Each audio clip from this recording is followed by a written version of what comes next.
Hello everyone, welcome back into this channel. So in this video I would like to try explain to you the way how to block the pop-ups that probably appears in every times whenever you browse some website on the Safari.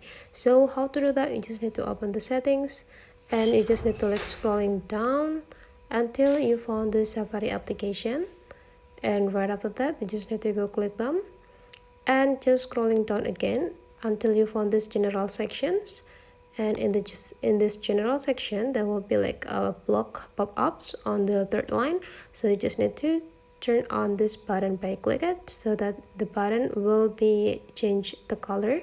So whenever it's already green, it means that you already activate the block pop-ups.